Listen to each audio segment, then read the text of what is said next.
आग्रह की जो आपकी लालसा है, इसी से ऐसा लगता है कि आप में राजनीतिक भूख है, राजनीतिक चाहत है और राजनीति को अच्छी दिशा में ले जाने की आपके पास जज्बा है और ये बहुत शुभ लक्षण है और इससे हम लोगों को दिशा मिलेगी, हम लोगों को उत्साह मिलने की बात है।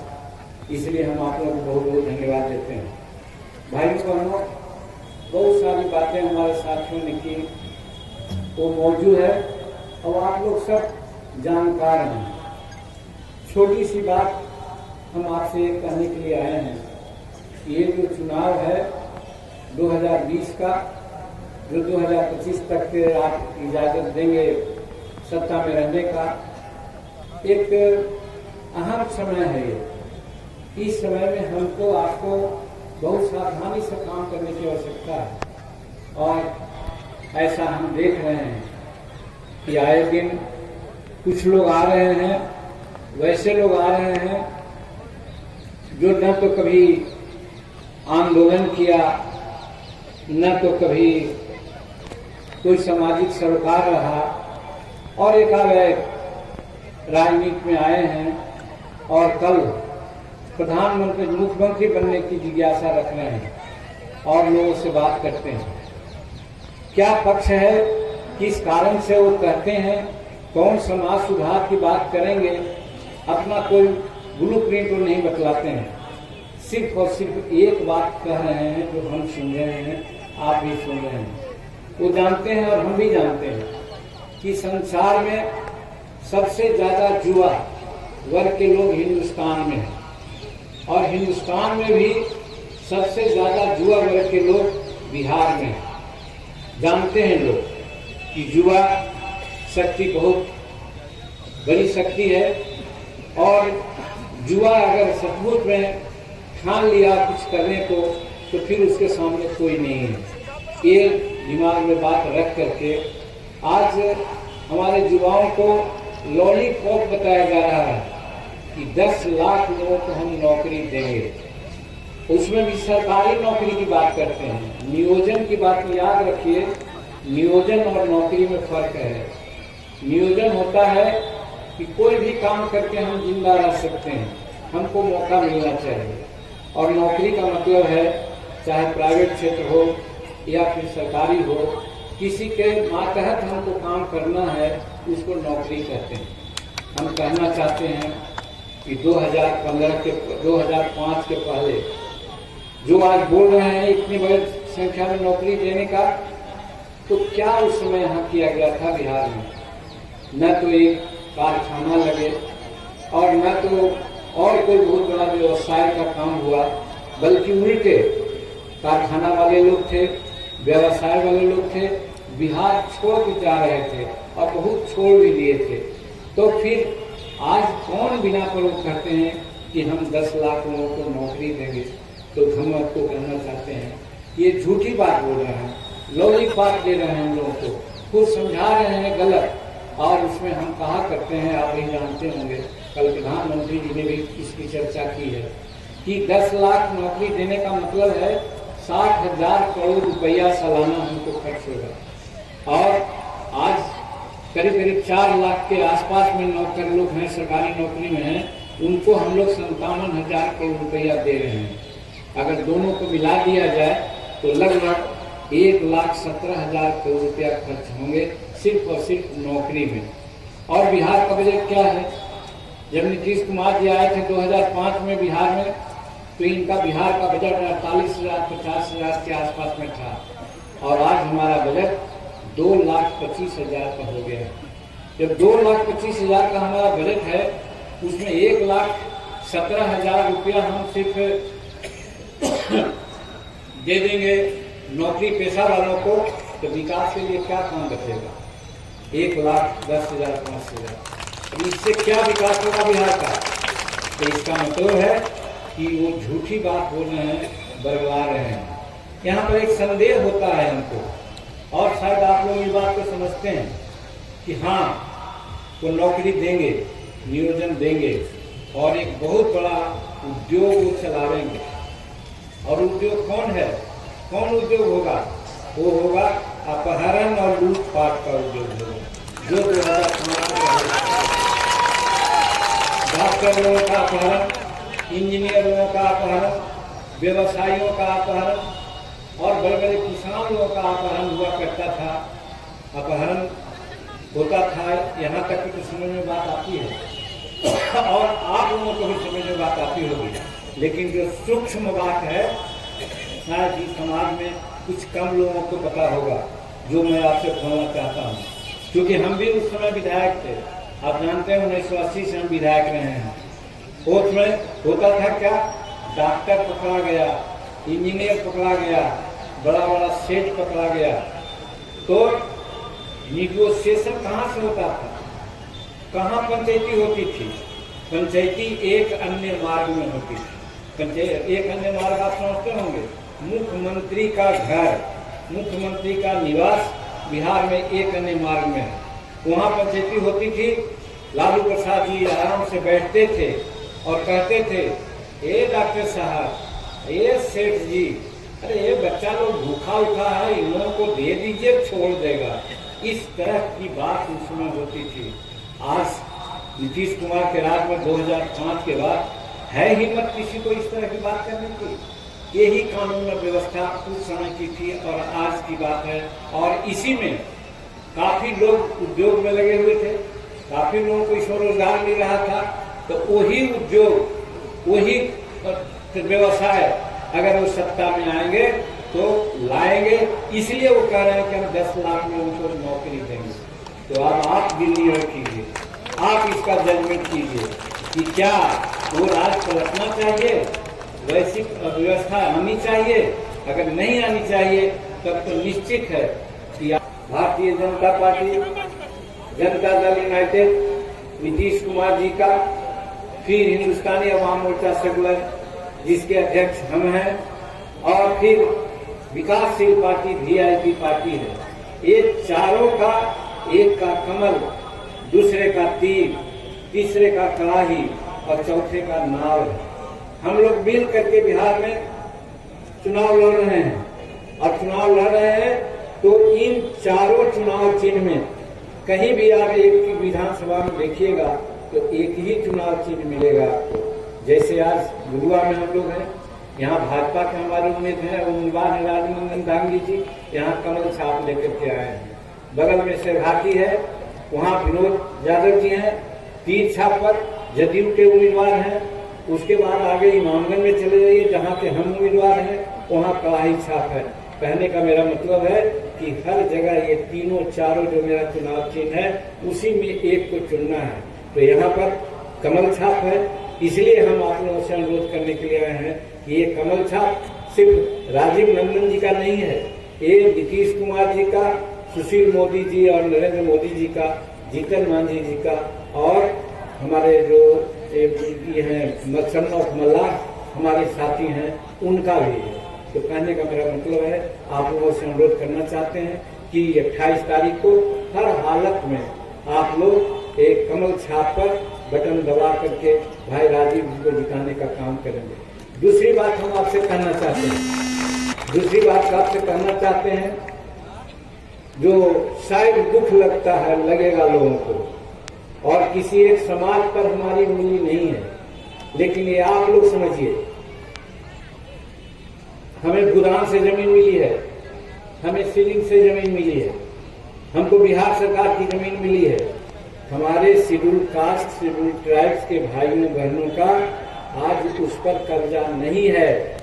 कब्जा किसका है? एक दबंग लोग हैं जो उस पर कब्जा कर लिए हैं और आज हम लोग बिलबिला रहे हैं, छटपटा रहे हैं। आज जब सत्ता में नहीं है तब तो हमारे सारे जमीन पर कब्जा कर लिए हैं, और जिस दिन सत्ता में आएंगे उस दिन हमारी हालत क्या होगी ये आप लोग सोच सकते हैं। तो इसीलिए हम कहना चाहते हैं कि नीतीश कुमार जी, हमें छोटा मौका मिला था मुख्यमंत्री बनने का 2014 में। तो 2014 में हम लोग बने तो व्यास जी उस समय थे यहाँ के प्रधान सचिव राजस्व विभाग के। हमने प्रयास किया था कि 15 जून 2015 तक समस्त बिहार का सर्वे हम कराएंगे। कितना भूदान की जमीन है, कितनी जमीन है शहरबंदी की, कितनी जमीन है बिहार सरकार की, सारे जमीन को एकत्र कर करके अगर किसी को पर्चा नहीं दिया है तो पर्चा देंगे, पर्चा दिया हुआ है तो उसका कब्जा देंगे, कब्जा दिला करके हम सारी सहूलियत उनको देंगे। खेतबाड़ी कृषि करने का ये हम लोग निर्णय लिया था और साथ साथ निर्णय ये भी लिया था कि 3 डिसमिल जमीन में हमारा मकान बढ़िया नहीं बन सकता, इसलिए हम निर्णय लिया था कि हम 5 डिसमिल जमीन मकान बनाने के लिए देंगे। और आज भी है, हम आए हैं मुख्यमंत्री नीतीश जी के साथ और हम आपको विश्वास दिलाते हैं कि नीतीश जी से मिल करके हम जो किया था 2015 में कि 5 डिसमिल जमीन को देंगे, लेकिन 20,000 और 60,000 रुपया में 5 डिसमिल नहीं जमीन होती है। उसके लिए मार्केट रेट से हम पैसा देंगे, चाहे 5 लाख लगे चाहे 4 लाख लगे, और पैसे खरीद करके लोगों को हम मकान बनाने की सुविधा देंगे। ये हमने निर्णय लिया था और आज भी करना चाहते हैं।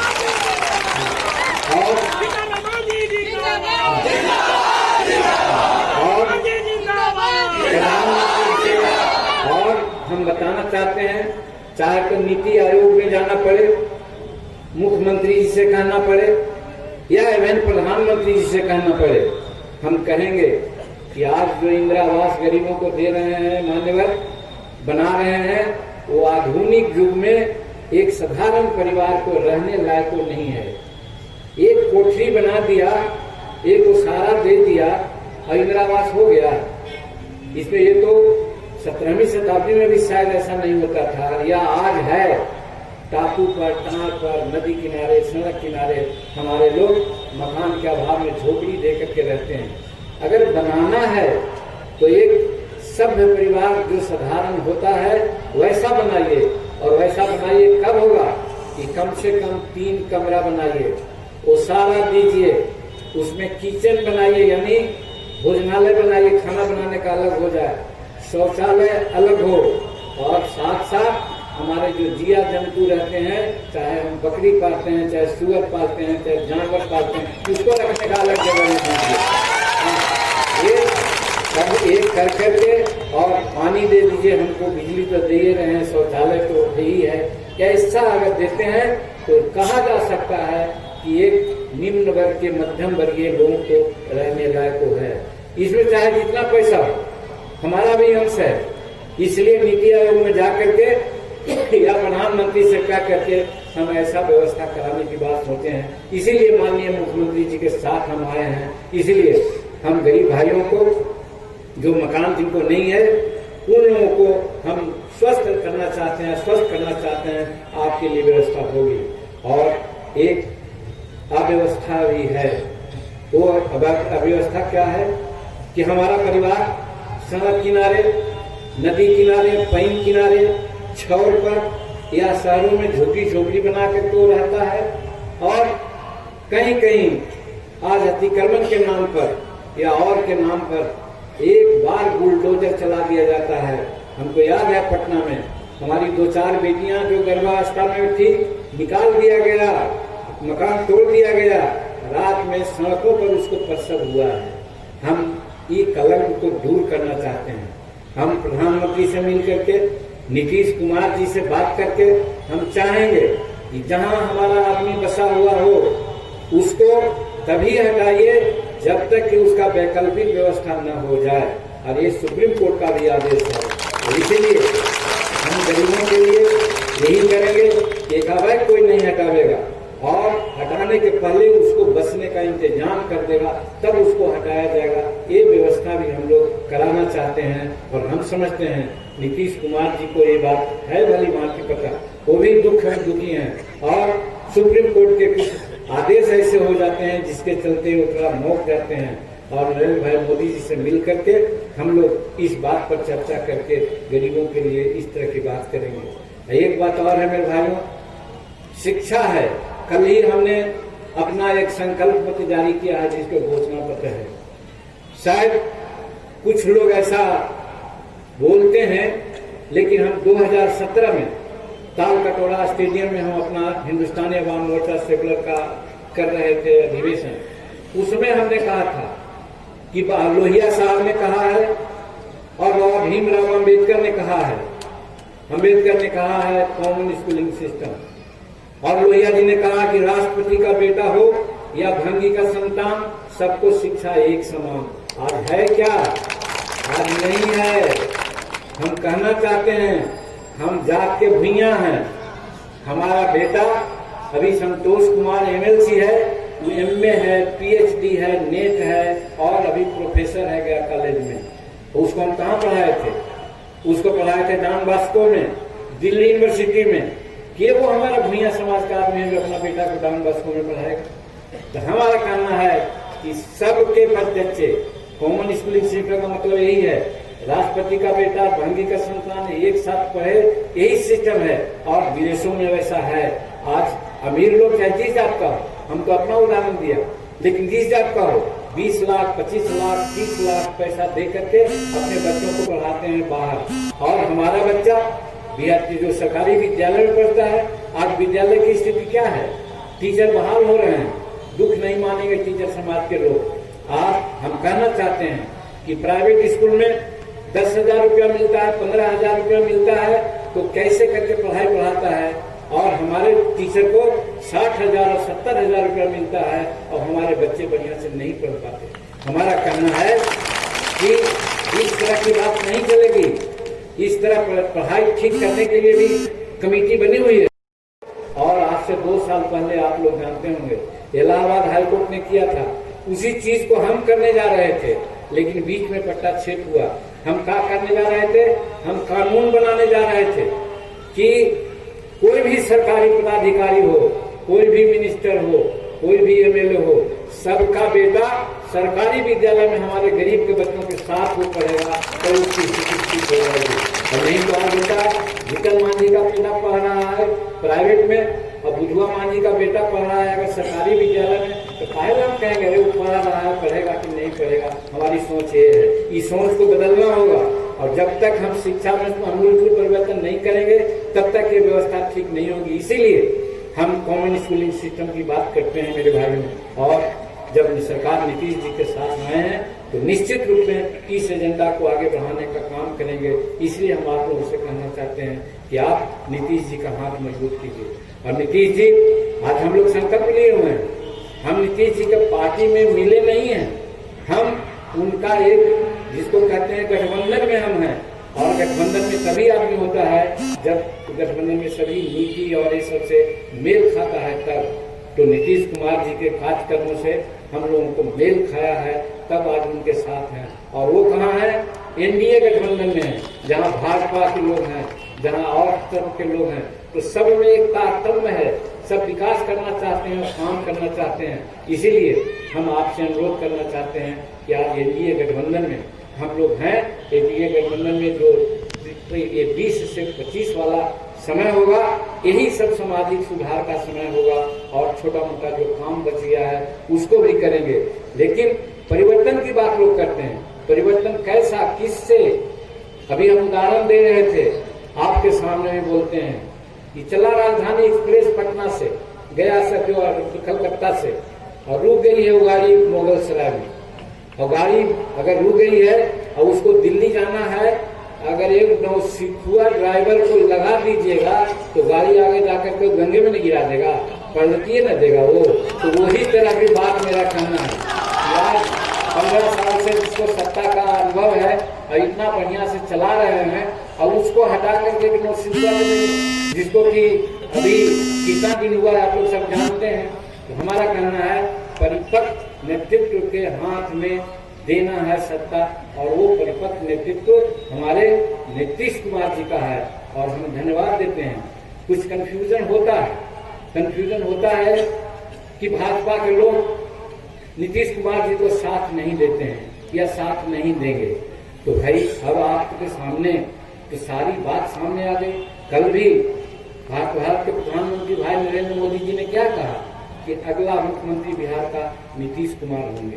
आज उसके पहले हमारे अमित शाह जी ने एक इंटरव्यू दिया, उसमें उन्होंने कहा कि अगला मुख्यमंत्री बिहार का नीतीश कुमार होंगे। और उन्होंने तो बढ़ चढ़ के कहा, पूछा प्रश्न फिर उन लोगों ने कि भाई आपको अगर ज्यादा सीट आ जाएगी तब, तो कहीं कि हमको ज्यादा सीट आ जाएगी, बावजूद उसके बिहार का नेतृत्व नीतीश कुमार करेंगे। इससे अब क्या कंफ्यूजन है? इसीलिए गरीब तबके के लोगों को नीतीश कुमार और एनडीए के खास कर्मों में विश्वास करते हुए एनडीए को वोट देना चाहिए। और वोट देने के लिए हम यहाँ पर आए हैं। और बहुत सारी बातें हैं, विकास की बात कोई कहता है कि नहीं है, नहीं है। एक ही चीज कह रहे हैं, भगवान सूरज डूबने जा रहे हैं। अगर रात डूब गए तो अलग बात है, लेकिन जिस समय चमक रहे थे दोपहरिया में और आप हम सब खड़े हैं और एक आदमी को नहीं दिखे, तो उसको क्या कहेंगे? उसको ही नहीं कहेंगे रात में रतौंधी होती है तो दिन में किसी को दिनौंधी हो गई। सब जगह देखता है एक चीज, नहीं तो दूसरा। एक पक्षी है, एक पक्षी को दिन में नहीं सूझता है, वो पक्षी का नाम आप लोग जानते होंगे। हमारा कहना है कि जब विकास देखने वाले लोग को जब विकास ही नजर नहीं आ रही है, तो इसका मतलब क्या है? या तो उनको दिनौंधी हो गया, नहीं तो वो पक्षी के समान है। तो इसीलिए हम कहना चाहते हैं कि जब ठीक है तो भाई लोग कहा हम 1980 से विधायक हैं और 1980 में 85 में 500 मेगावाट 600 मेगावाट बिजली बिहार में मिलती थी, अवेलेबल थी। तो मिलता था कैसे? 4 घंटा, 5 घंटा, 3 घंटा। हमको याद है देहात में, हम लोग देहात में रहने वाले हैं, एक अवैध बिजली आती थी तो हल्ला होने लगता था, ऐलो बिजली अरे ऐलो दे ऐलो दे ऐलो दे ऐलो दे, और सब चले जाते थे खेत पर अपना मोटर चालू करने के लिए। आज 6000 मेगावाट बिजली मिलती है। तो जहां 500-600 मेगावाट बिजली थी, उसको बढ़ा करके आज 6000 मेगावाट बिजली कर दिया। और कोई आदमी हम नहीं समझते हैं, जो बदनीयत आदमी भी हैं, विरोधी भी हैं, वो कहते हैं कि ना 18 घंटा तो मिलवे कर रहे बिजलियां। हम लोग कहते हैं 18 घंटा ना 22-23 घंटा बिजली मिलती है, लेकिन वो नहीं देखता है, तो उसको हम लोग क्या कहेंगे? अंधे न कहेंगे हैं? तो अंधा है तो क्या कहेंगे? कुछ को नहीं सोचता है। उसी प्रकार से सड़कों की बात है। नीतीश जी कहा करते हैं कि, और हम लोग भी जानते हैं, हम तो आज 1980 से विधायक हैं, तो कभी ठाकुरगंज, किशनगंज, इधर वो क्या कहते हैं वाल्मीकि नगर जाते थे। एक दिन जाने में और एक दिन आने में 2 दिन समय लगता था। अगर काम धाम है, मीटिंग शीटिंग है, तो 3 दिन लगता था। और आज संकल्प है नीतीश जी का कि किसी भी राज्य के कोना से पटना आने में 5 घंटा से ज्यादा समय नहीं लगेगा। हम उदाहरण है, आप लोग भी कई उदाहरण होंगे। हम किशनगंज ठाकुरगंज से चलते हैं तो 6 घंटा में पटना आ जाते हैं। सुबह में 5 बजे 4 बजे निकलते हैं, वहां पर 11 बजे पहुंचते हैं, 2-3 घंटा काम करते हैं, 3 बजे चलते हैं तो यहाँ 9 बजे पहुंच जाते हैं। आज ये सड़क बनी है, ऐसी सड़क है। ये अगर किसी को नहीं सूझ रहा है तो उसको हम लोग क्या कहेंगे? और इसके अलावा गाँव में ये नहीं, कोई भी ऐसा गाँव नहीं है 4% छूटा होगा, उसमें भी तो इसीलिए तो कहा गया कि जो 5% छूटा हुआ है उसको हम इस टेम्बर में यानी कि 20 से 25 में हम उसको ठीक कर देंगे। तो जो ठीक करेगा वही ना ठीक करेगा, और ना तो उधर एक सुगर चलाने वाले, एक बैंक पकड़ने वाले, तो पढ़ना लिखना सीखो। पढ़ना लिखना सीखो तो क्या किए थे? तो चरवाहा विद्यालय बनाए थे, तो उसी में हमारा आदमी पढ़ना लिखना सीखेगा। तो आज तो यहाँ है, आज शिक्षक हैं, पैसा आज शिक्षा में बजट सबसे ज्यादा है, लेकिन थोड़ा सा उसमें कमजोरी आई है। उस कमजोरी को नीतीश कुमार जी अगला टर्म में निश्चित सुधारेंगे।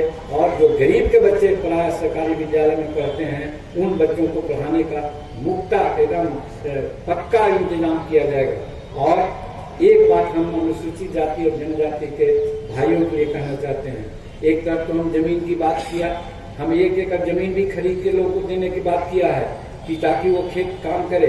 और हम जब ये संकल्प लिया तो आज देखिए झारखंड में 5 एकड़ जमीन लोग दिया है और खेती कर रहा है। और उसके बाद हमारे यहाँ भी यही बात हमने किया है कि चाहे जो होगा हम खेती देंगे, करेंगे हमारा गरीब के लोग। लेकिन ये प्रमुख बात इसकी चर्चा हम करते हैं कि हो सकता है पेंच है कुछ कि न्यायालय एक तो कह दिया कि सभी सरकारी विद्यालयों में सभी अफसर और सभी जनप्रतिनिधि का बेटा पढ़ेगा।